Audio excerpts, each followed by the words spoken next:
Do it? Can I? Team? Yes. Can I? Okay. Okay. I press taunt.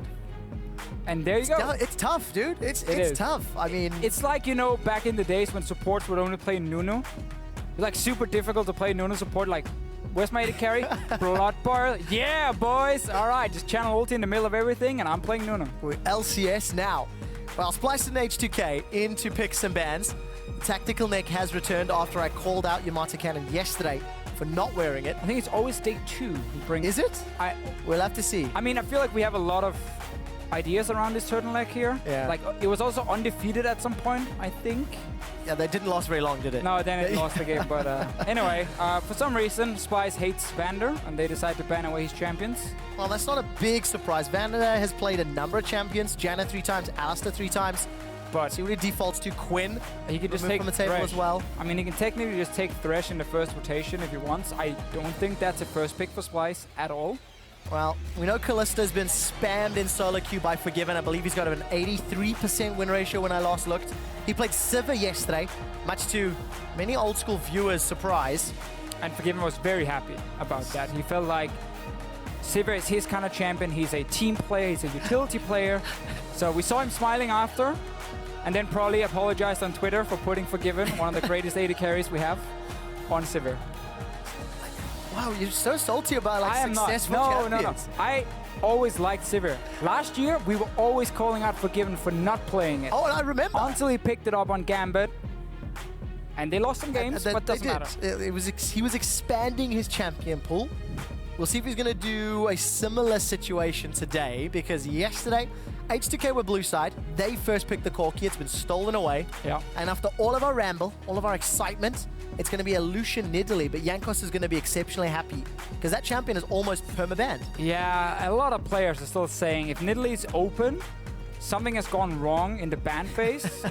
And then if Nidalee's open on red side, something has gone wrong in the picking phase as well. But Corki has returned as one of these instant first pick, instant lock-ins, because some of the other champions around him got nerfed. Like 6.4 was a patch where Riot was a little bit angry, it seemed, and they just decided to nerf a lot of champions. Because there was only like 4 or 5 small buffs, and then there was a lot of nerfs to different picks. And Corki was untouched because he got nerfed in 6.3. And he's returned to his first picking status. Glorious return. And there's the Thresh. I mean, the Yordle pilot. I mean, I understand if you're afraid of Vander's impact in team fights on Alistar and Braum. But yeah. Well, look, Vander's played 1 game of Thresh this split. It was actually a loss. He had good stats, but if you look at his most plays, it's Janna, Alistar, Trundle, then Braum, even Poppy games from earlier in the split. Yeah. So it is a, I'm going to use this term, Lucian, uncomfortable champion, at least on stage. It's an old school pick for him. Like when he came into the LCS, it was just Thresh every single game. Vanderlife was a good nickname for him. Long time ago. Long time ago, back in Season 4. But Splyce clearly are opting into big team fights. I think that's what these 2 bans on supports tell me, because it's the 2 best team fighting supports you're banning away. And also the weakness of H2K, if we look at every game they played so far this bit, it has been team fights. Yeah. They have honestly struggled even against some of the weaker teams in big 5-on-5. Because H2K don't play PvP. No, they play PvE. Yeah, just towers, minions, that matters, and I guess the dragon sometime in the Baron. Yeah. Once, and then you use it to finish the game. Only when you're ready for the raid boss. Until then, just gotta gear up first, level up a little bit. Well, listen, that LeBlanc, by the way, undefeated for Ryu, 2 games played. He's only got a 25 KDA, nothing to worry about. 12, 1, and 13. And maybe you put the comma wrong, it's 2.5.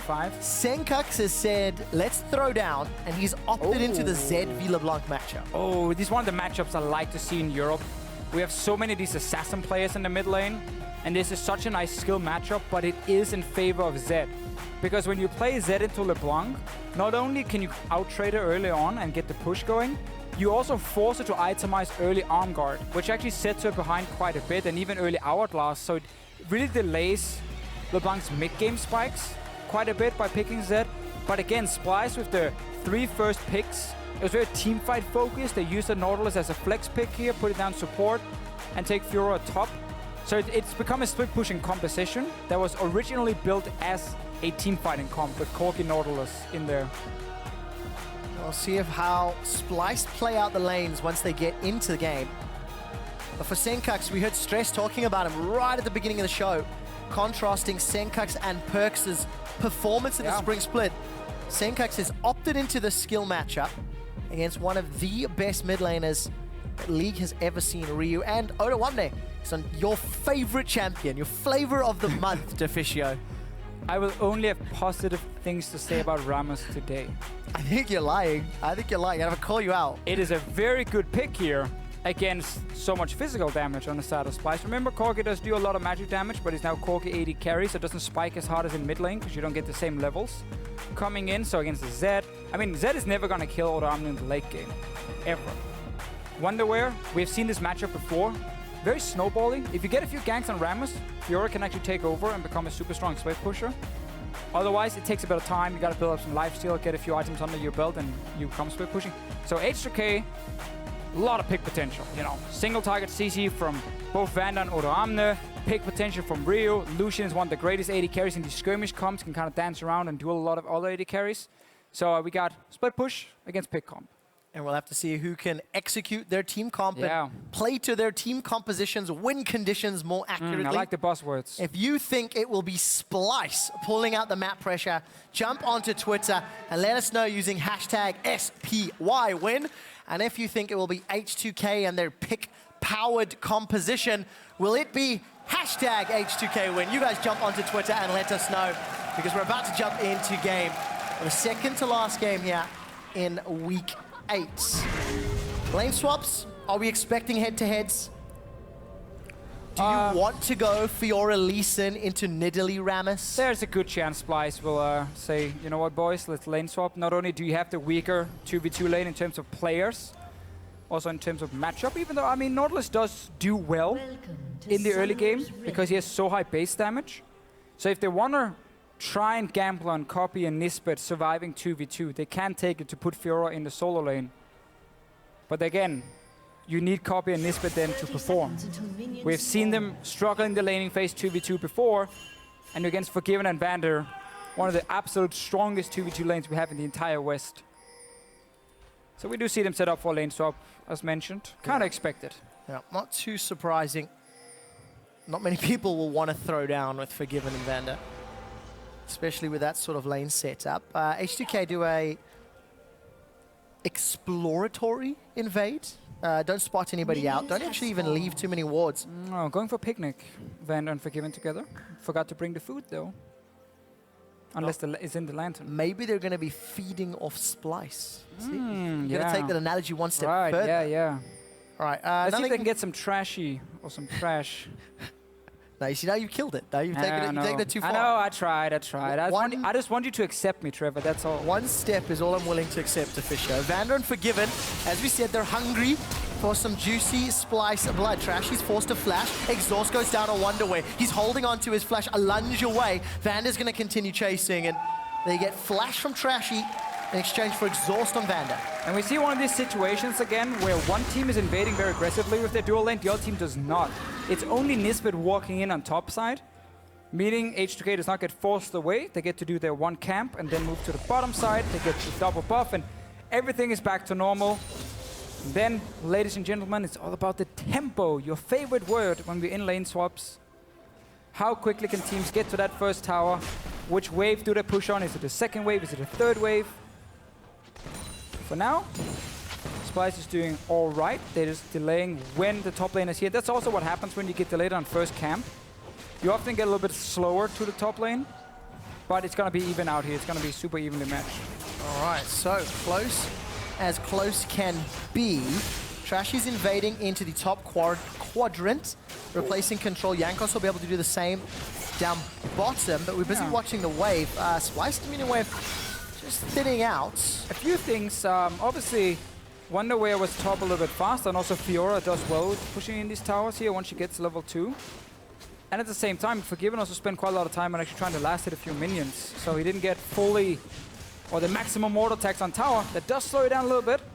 So in actual fact, will Splyce get this tower first? I don't think it's going to make a huge difference. No, it'll be like, so what, close 5 seconds? It needs to be longer than 10, 15 seconds to get the recalls in and actually set up part 2 of lane swap story. Well, this is a little bit annoying for H2K because they ended up sharing the tower gold. again, it's small things. Odoamne wants to get the full amount of gold normally.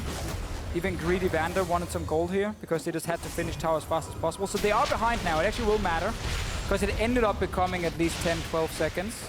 Okay. After, but you can see on the minimap, Forgiven and Vander slowly making it out top lane while Kobbe and Nisbeth have already basically met the minion wave in front of Odo. And you can match that tempo very easily by just sending in your jungler. Give a few hits on tower as well, it kind of evens it out. It just, now it's more about the top lane farm. Wunderwear should honestly just push the wave at this point. Because he still saw Rammus on bot side, he just moved out of vision now to recall. So now you can see Wunderwear is doing it. Just pushing out whatever minions he can. Poor top laners. And all the top laners, they love lane swaps. You know, it's the favorite time. When if you get 12 CS at like 4 minutes, you're lucky. Yes. It's like, congratulations. Bonus. There you go. Level-wise, those 12 CS has allowed Wunderwear to stay one level ahead of Odo. Odo is about 60%. And Splyce are actually, I'm going to say the sentence, Deficio. Splyce are ahead of H2K in the opening stages of a lane swap. Yes. Not something we see very often, but we saw Elements actually doing that yesterday to Splyce. The teams even lower down the table here in EU, showing that they've got a pretty good understanding of how to play it out. I mean, you scrim against these teams every single week, and what's going to happen in a scrim is when you lose because of a lane swap, you don't have a choice. You have to learn it. Like, there's no other way around it. You just have to go back, watch the VOD, learn the lane swap, and then match it yourself. Otherwise, you would just lose every single game straight up in the early game. So it's going to even out. We actually saw the rest of H2K take over on the top down. Forgiven again. Give me some gold. All right, so what's the next step now? We know Splyce want to, ideally set up some split push, maybe a 1-3-1. That's going to be a while. H2K want to get picks, want to find kills, and with both outer turrets down, what can we expect from the teams? How do you think they play the map? Well, we're not really going to see much fighting because Rift Hell goes down once you take tier 1 on top side. You take Rift Hell, and then you swap the lanes again.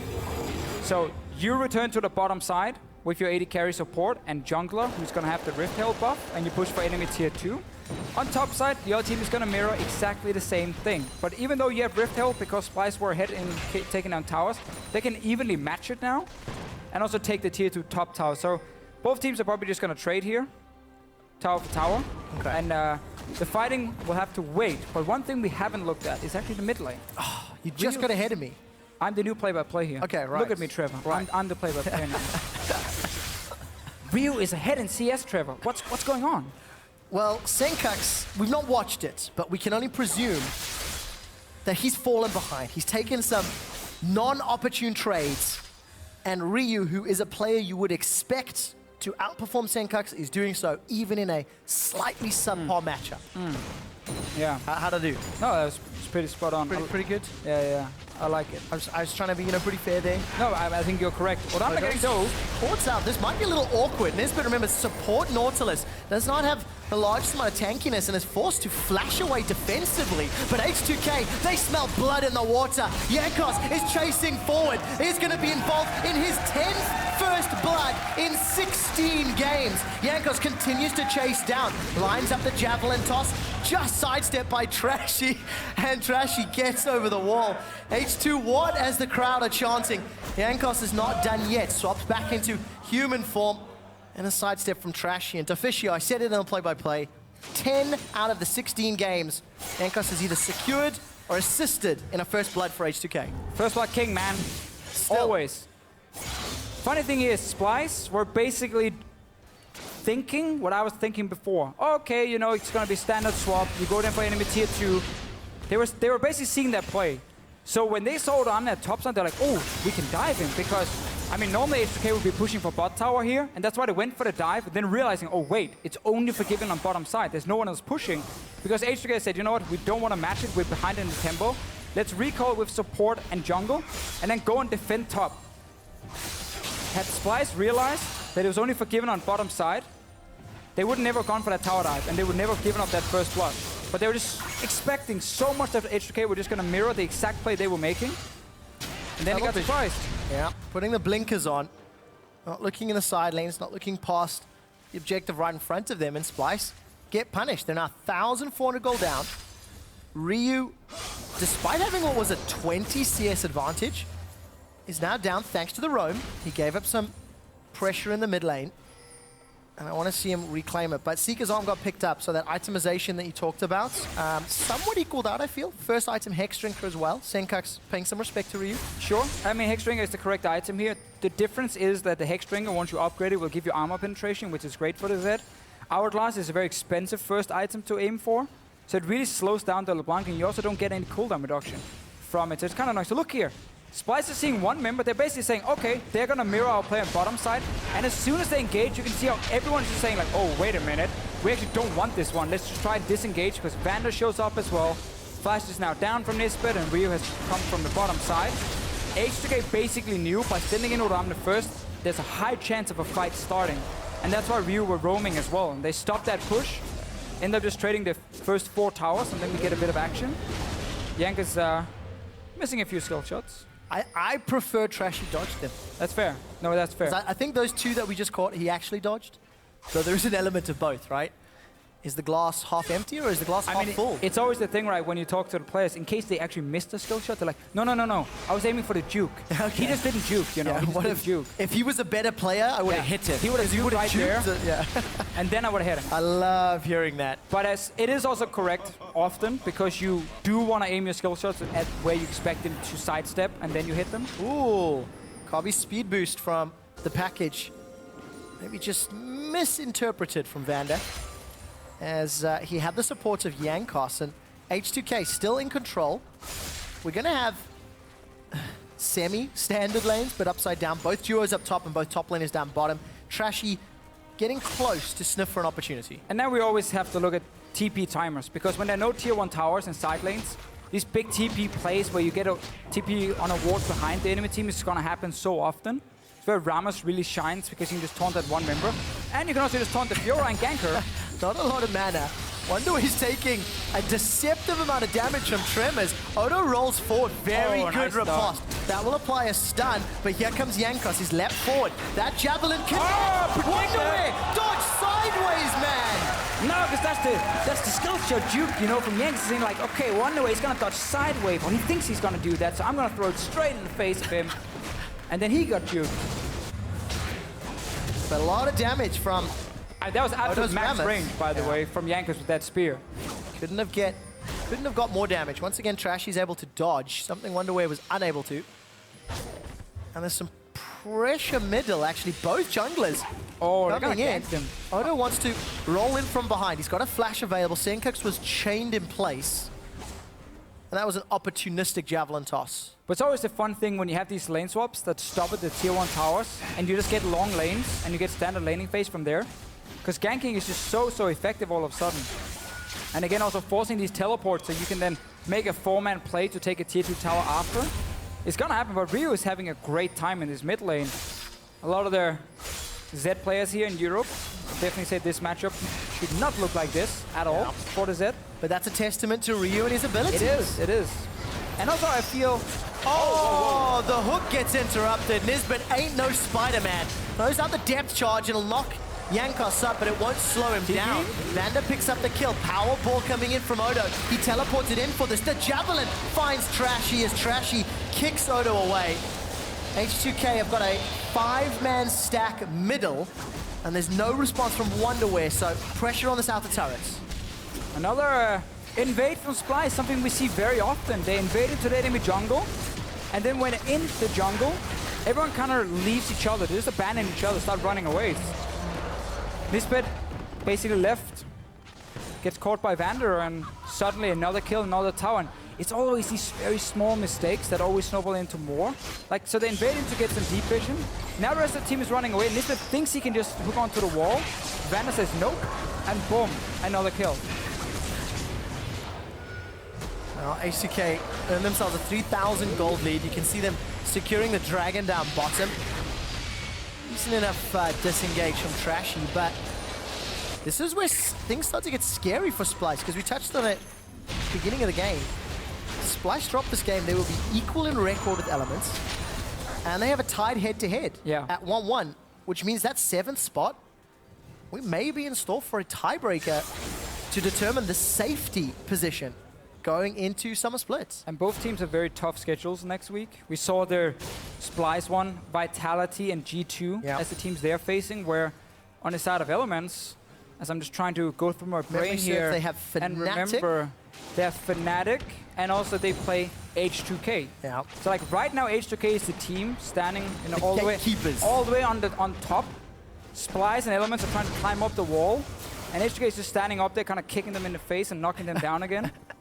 Because they're basically the ones trying to deny the 7th spot from either good team. hook from Vander. He's decided to follow in, uses the box. Doesn't manage to connect. Trashy, why are you going back in? Maybe not knowing who the rest of the team was, and that was a pretty trashy play. He's not going to be happy about that one. Full facepalm as well on the player cam. You can see it instantly. Like, I think as soon as he clicked it, it was like, wait. Oh, and another kill. If you look, there's no vision, so just misinterpreting maybe how many members were around. Assumed maybe it was just Forgiven Vander. No matter what, there was no play to be made because his team was still running from lanes. So, I think, not sure, misclick potentially, or he just really felt like there was something he could, like... I'm sure we're going to see the vision. Look at the minimap. So 2 guys on bottom side. Okay, they're coming to help him. He's already disengaged. But they even know Ryu's here, and they knew the 2 guys were over the wall hitting him. Ooh. And Vander, disrespecting the soul of Trashy, doesn't even want to pick it up. Doesn't need the extra armor. If we take a look top lane, Wunderwear's in trouble. 3 members of H2K running him down. While that was going on, Forgiven got chunked out. We'll catch a glimpse of how that played out, but Wunderwear survives, forced to blow his flash. I think Vander used his to try set up a play, and Forgiven dropped. I think maybe he just overextended mid a little bit and got caught up by the Z. So important, the first kill for Splyce. Problem is, again, they're just giving up so many of these sloppy ones, and here Trashy now. He's going to take some damage to the tower. It's a very silent fight. It is. Shh. Paying respects to Forgiven. Thank you, ladies and gentlemen. That was a good one. Yeah. From here in Berlin. Here's a replay. Oh, wow. Actually, some kudos to Sencux for that one. Oh, yeah, super good combo, just getting so much damage down. Everything from Vander. Beautiful play. Really good play from him.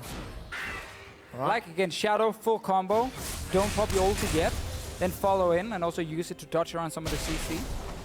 So a good little kill from Splyce. Sencux is going to need a lot more of those to become a threat in a side lane. A threat is always going to be a strong word because I feel Odo's going to be able to just somewhat ignore him and wave clear and then TP for any potential fights. Basically, I mean, most of the time it will be Odoamne against Wunderwear because, again, you always match TP versus TP. So that's another lane where Splyce is looking to have a split pushing threat. It's just so difficult against Rammus because he gets so much early armor on 2 items. So you need like 3-4 items before you can really outduel him.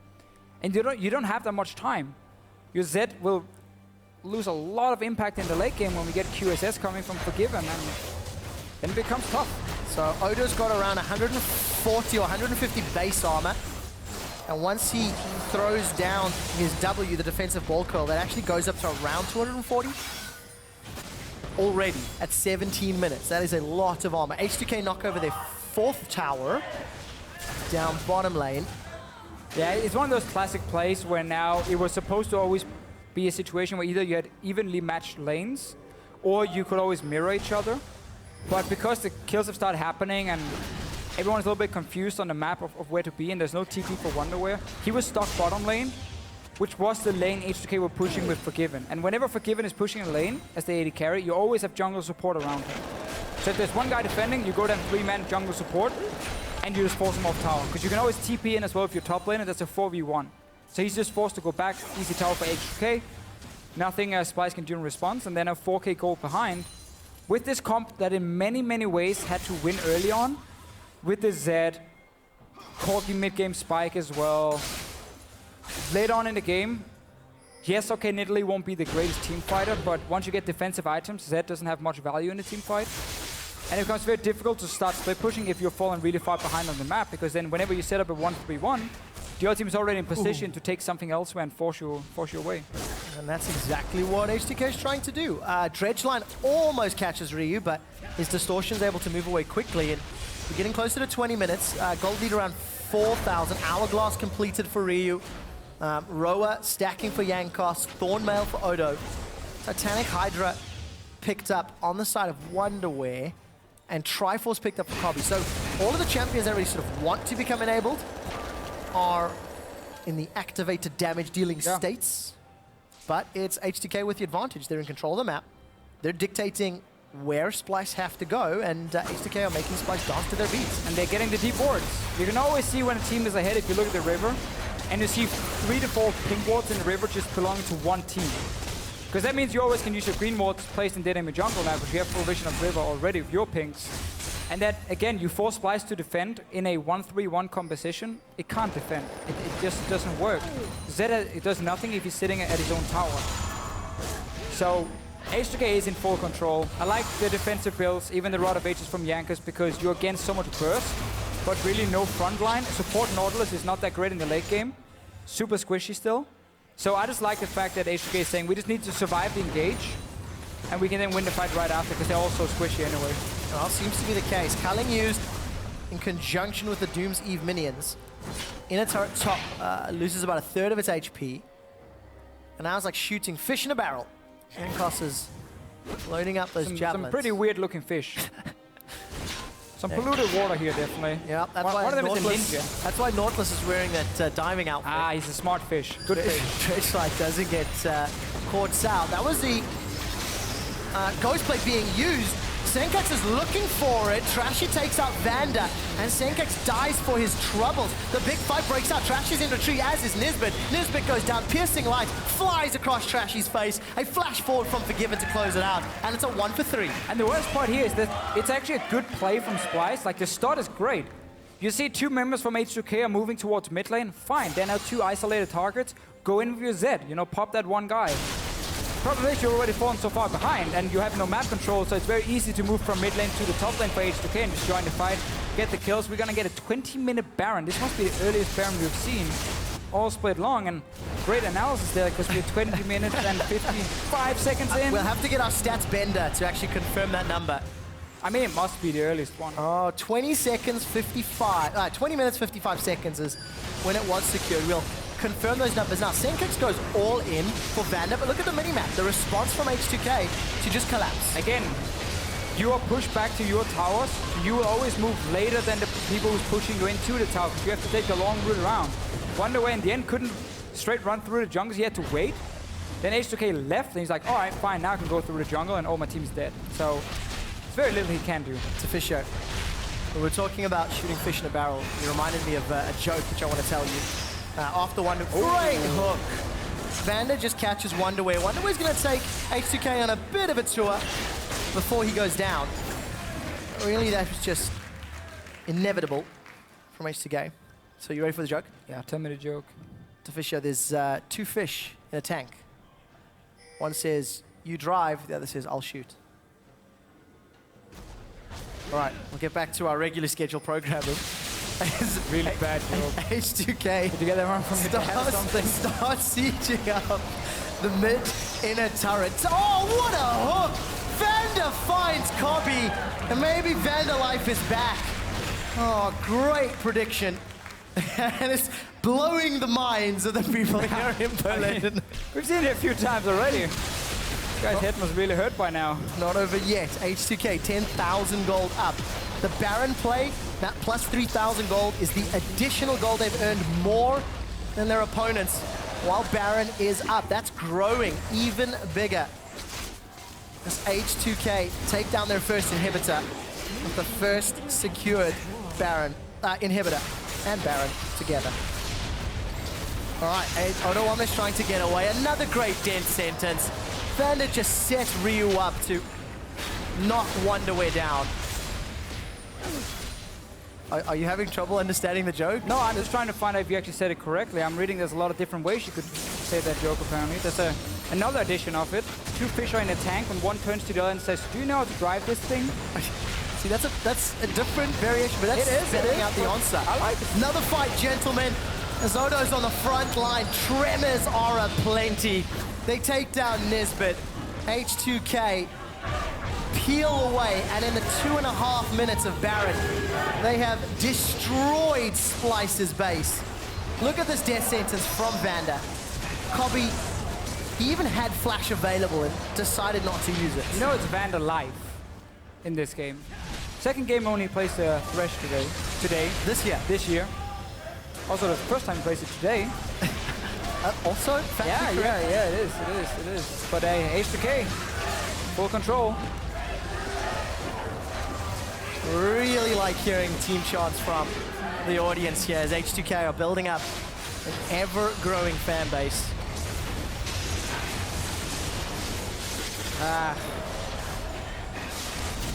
Tough game for Wunderwear.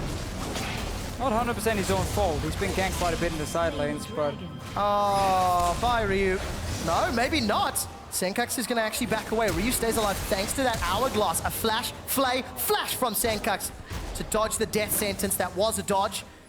Javelin toss doesn't find anybody. Thank you. Yeah, I'm just, you know. You're correct.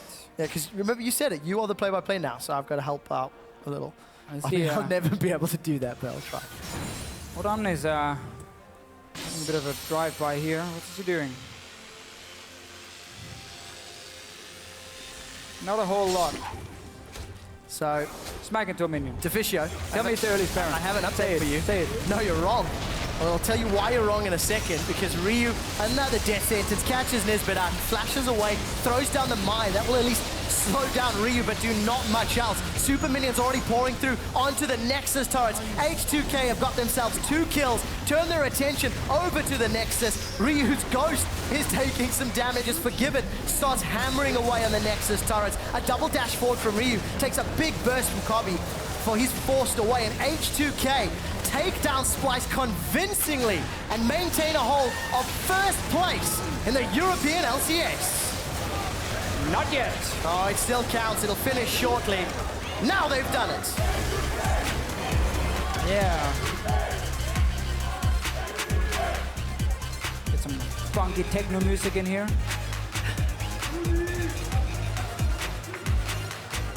So Baron, this game was secured at 20 minutes. This 55 seconds. Give me the numbers, man. Give me the numbers. H2K. The quickest Baron of 2016 spring was secured by Fnatic against H2K. 20 minutes and 13. Hold that thought to the other chance. H2K! H2K! H2K! H2K! Never gets old. It gets better now that the crowd's joining in. And also notice they look a lot of straight at Prolly.